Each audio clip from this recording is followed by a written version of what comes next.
My mother-in-law took my passport and burned it. It went up in flames quickly and turned to ashes. Now I can't go on my vacation to St. Bert's Island. I was shocked and asked, "What's going on?" She smirked and said, "You're a stranger here, so you'll be staying home," while my husband grinned too. I was horrified by their cruel trick. I knew they might do something like this, but I didn't expect them to be so sneaky. They looked pleased with themselves and even laughed in a nasty way. Then I told them who I really am. My name is Tyra, I'm 29, and I study linguistics at university. Since graduating, I've been learning about different languages and cultures and sharing what I know. My organization sends me on trips abroad, and when that happens, I'm gone for a few months. When I first started this job, I thought marriage wasn't something I'd ever do. But when I went back to my home country at 26, I met Corey, who eventually became my husband. Because of my job, I'd only see him for a few months at a time before I had to travel again. We stayed in touch with phone calls and emails while I was away. 2 years later, at 28, we got married. Even after our wedding, I continued to spend half the year working abroad, so we were apart a lot. I'm thankful he chose to marry me despite this. Today, I'm heading home from the airport. It's the first time I'll see my husband in 5 months. I should be tired, but I'm excited and walking quickly. When I got home, Corey wasn't there yet, so I started tidying up. I always tell him to keep the place clean, but it's a bit messy. Normally, this would upset me, but today I'm willing to overlook it because I'm just happy to see him. While I'm cooking, I hear the front door open. Corey walks in, and I rush to greet him. "Corey, welcome home. It's so good to see you." "Oh, hi, Tyra. You're back. Is that all you can say? We haven't seen each other in 5 months."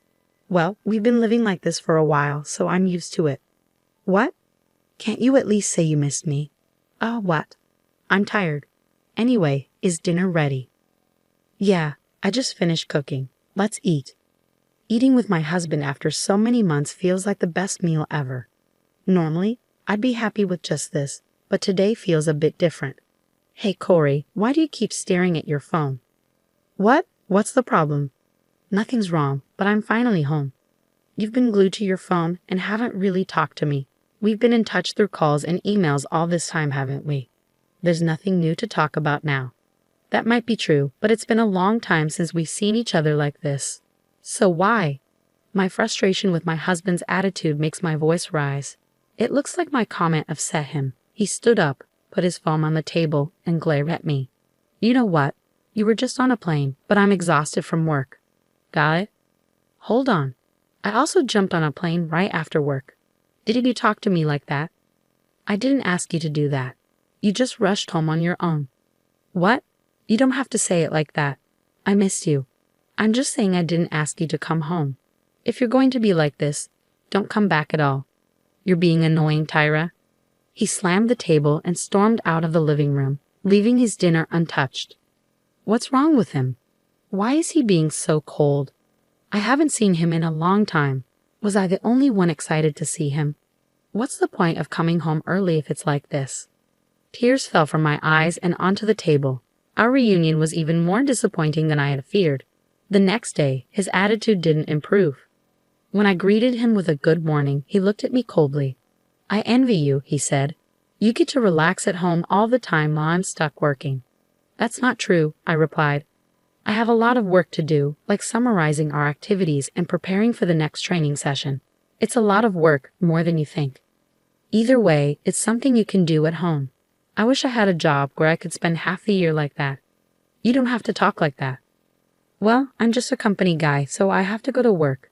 You enjoy your time at home, princess." "What the heck, Corey?" Ignoring me, my husband left the house. We had a few arguments before we got married, but he had never been this sarcastic. I was really confused by his behavior and wondered if his words were causing problems between us. I thought about what I might do to improve the situation.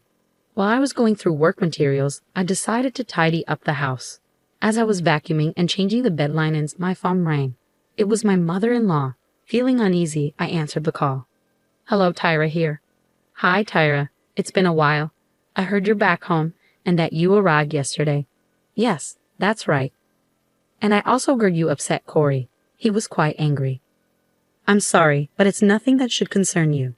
Well, since you're back, how about we plan a family trip?" "What? I was taken aback by her suggestion. Before I could respond, my mother-in-law continued. I was just talking with my husband about going to St. Bert's Island, and Corey mentioned he wanted to join us. What? That's... So Tyra, you're used to traveling abroad, right? Could you help us with hotel reservations and other arrangements? Me. Or are you having trouble understanding what your mother-in-law is asking you to do? Her voice grew colder. It was clear she didn't really want to travel with me. She just thought it would be easier for her since I'm experienced with travel. I knew my mother-in-law didn't have a high opinion of me. She'd been sarcastic ever since we first met at the wedding reception. Even after 2 years of marriage, things hadn't changed. I often received messages from her while I was working abroad. How can you be a wife and stay away from home for months? If you don't take care of the house, I'd rather my son marry someone else. It was a mistake to let him marry you. That's the kind of text I used to get from her. So I had a bad feeling about this call. I never imagined I'd be used for planning a family vacation. But maybe it's better than the usual verbal abuse. I was frustrated with myself for not being able to say no, even though I knew I was being used. A few hours later, my husband came home from work in a much better mood than earlier. He tossed his briefcase on the sofa and, smiling widely, called out to me. Mom called, didn't she? We can go on a trip to St. Bert's. Yeah, I heard. But you know what? What? You're not thinking of turning it down, are you? Mom wants you to come with us, I understand, but why don't you just go with your mom and dad like you originally planned? As soon as I said that, my husband's demeanor changed. He clicked his tongue, and his tone became more threatening. You need to understand your role here. The only time you're useful to us is when we're traveling. You don't have to speak like that. It's true, isn't it? Anyway, you'll handle all the flight and hotel bookings. And everything should be in my name, as you probably know. What, Corey? You're going to pay for the whole trip. What are you talking about? We'll split the cost 50-50ths. It's a small price to pay to show respect to our parents.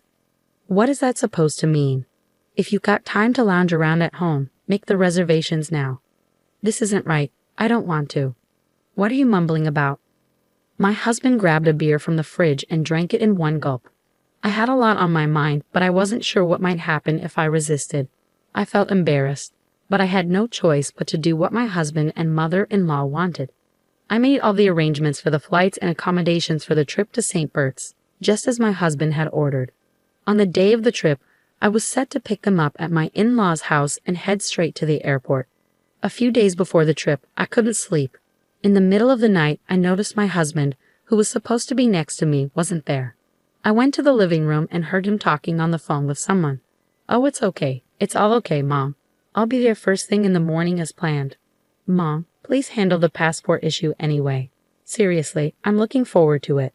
I'll make sure to introduce her to you when I get back. I was puzzled by some of what he said. Passport, introducing her. Since he called her Mom, I was pretty sure he was talking to my mother-in-law.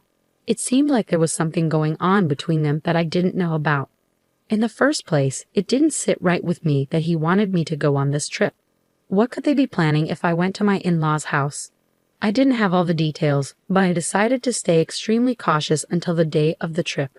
The day of our trip to St. Bert's finally arrived. I packed my carry-on and handbag, which included my husband's things as well. With everything ready, my husband and I headed to my in-laws' house. I braced myself for whatever was coming, knowing I had to deal with it. When we arrived at my in-laws' house, my mother-in-law was the only one to greet us. Oh, hi, Tyra. It's been a while. Good to see you. We're almost ready. I'm going to grab a few things for the trip, so it might be a little while.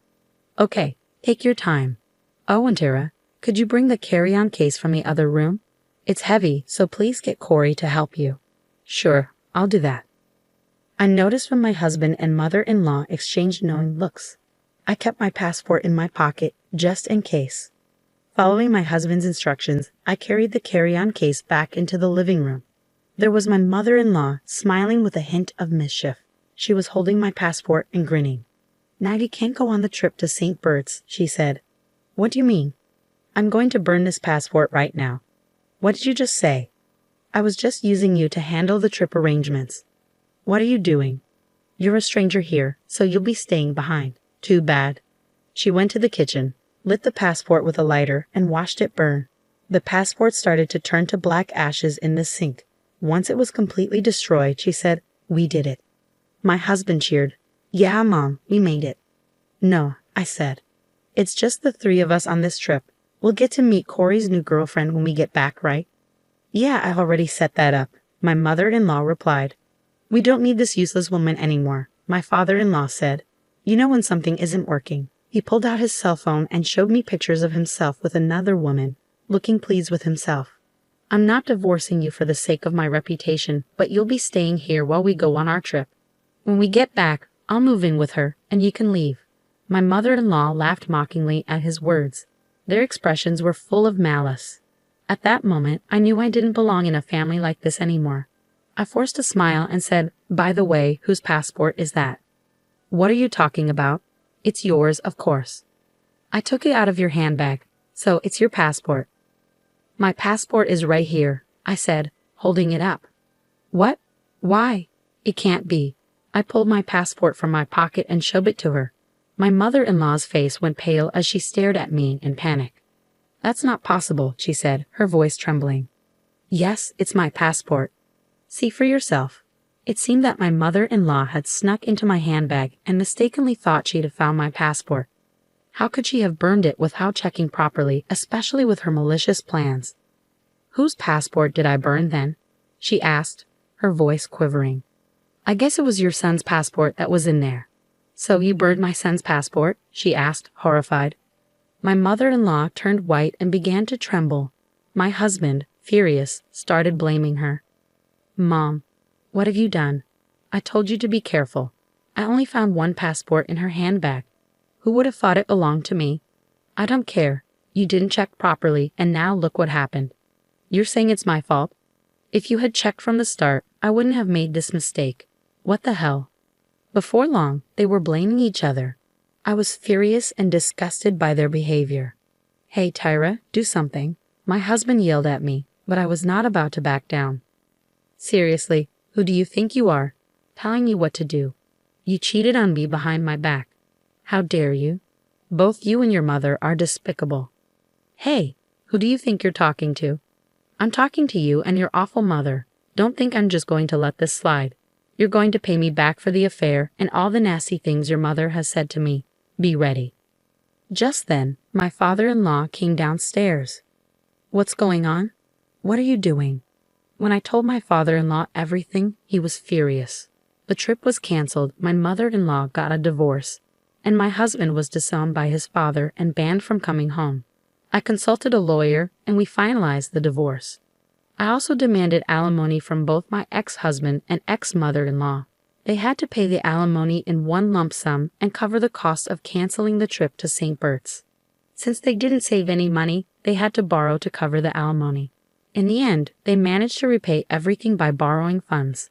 Now my ex-husband lives with his mother and it looks like they are struggling financially. He was also dumped by the woman he had an affair with. As for me, I used the alimony money to move into a condo and enjoy living alone. After all the cheating and mistreatment, I went through many difficulties, but now I'm free and loving life. I plan to continue traveling, learning about different cultures, and sharing my experiences with the world. Thank you for watching. If you enjoyed the story, please subscribe to our channel. See you in the next video.